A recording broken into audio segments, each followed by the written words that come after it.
Jadi, di sini saya akan menjelaskan sedikit tentang intelijensi.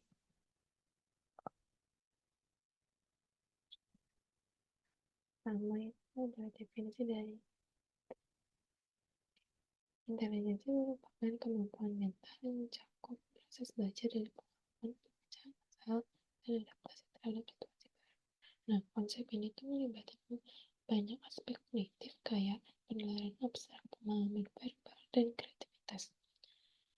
Jadi penting untuk dipahami bahwa intelijensi itu enggak terbatas pada pengetahuan akademis doang, tapi juga mencakup kecerdasan praktis atau street smart yang diperlukan dalam kehidupan sehari-hari.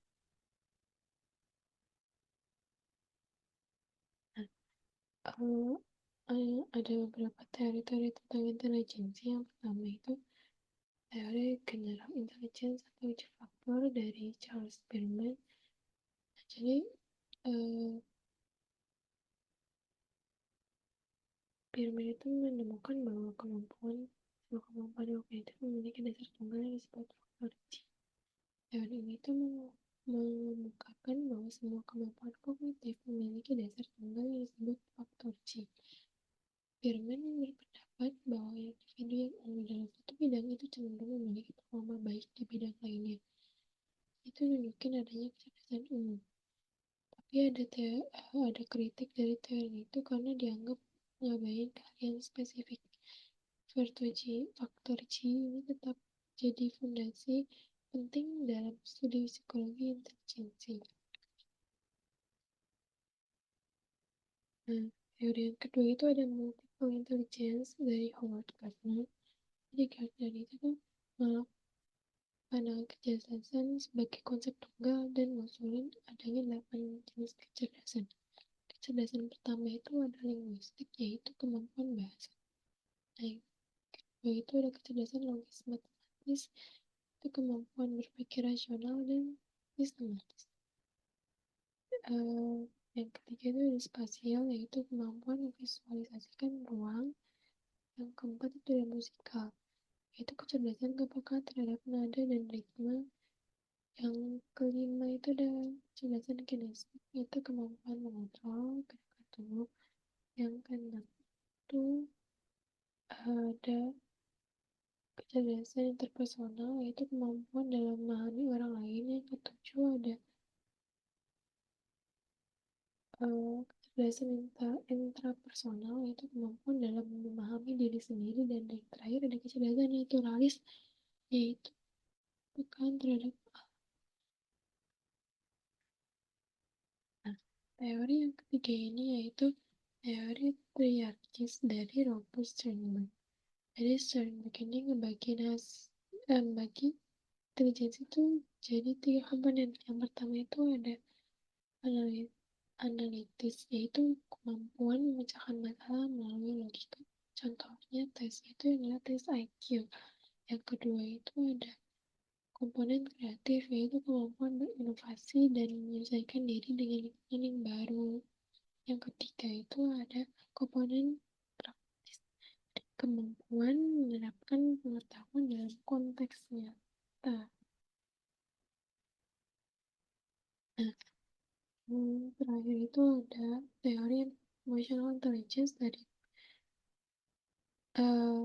yaitu kecerdasan emosional itu meliputi kemampuan mengelola emosi diri sendiri dan orang lain. Terus kemudian empati serta motivasi. Alat ukur yang umum digunakan adalah MSIAT atau Myers-Solovey Caruso Emotional Intelligence Test. Selanjutnya ada dua faktor pengaruh dari intelijensi. Yang pertama itu ada nature atau genetik. Itu tuh jadi potensi bawaan yang diturunkan dari gen kayak orang tua kita. Terus yang kedua itu ada nurture atau lingkungan, yaitu pengaruh eksternal kayak pendidikan, pengalaman, dan dukungan sosial kayak teman lingkungan kita misalnya. Selanjutnya ada alat ukur dari intelijensi sendiri. Ada beberapa ya. Yang pertama itu ada Stanford Binet Intelligence Scales, itu mengukur kemampuan kognitif untuk semua usia dari berbagai usia. Terus yang kedua ada WIIS, itu tuh Wechsler Adult Intelligence Scale, itu tuh buat dewasa. Kemampuan itu untuk dewasa. Yang ketiga itu ada untuk yang untuk anak-anak yaitu WISC, Wechsler Intelligence Scales for Children. Terus yang keempat ada Raven's Progressive Matrix, kemampuan berpikir abstrak. Kemudian ada MICT, itu mengukur kecerdasan emosional atau Mayer Survey Corrosive Emotional Intelligence Test yang tadi disebutin. Terus ada Torrance Test of Creative Thinking, itu untuk mengukur kreativitas. Terus yang terakhir ada Common Assessment Metric for Children. Ini untuk anak-anak dengan pendekatan verbal. Ya, jadi ada contoh kasus dari materi intelijensi ini yang saya ambil. Itu kasus Dani itu mahasiswa tetap muka yang kesulitan belajar statistika. Sebagai lulusan SMK dengan dasar matematika yang terbatas, Dani merasa tidak percaya diri, tidak berminat, dan kewalahan menghadapi materi statistika yang dianggapnya rumit. Faktor internal seperti rendahnya motivasi, kepercayaan diri, dan persepsi negatif terhadap kemampuan diri atau faktor biologisnya jadi hambatan utama.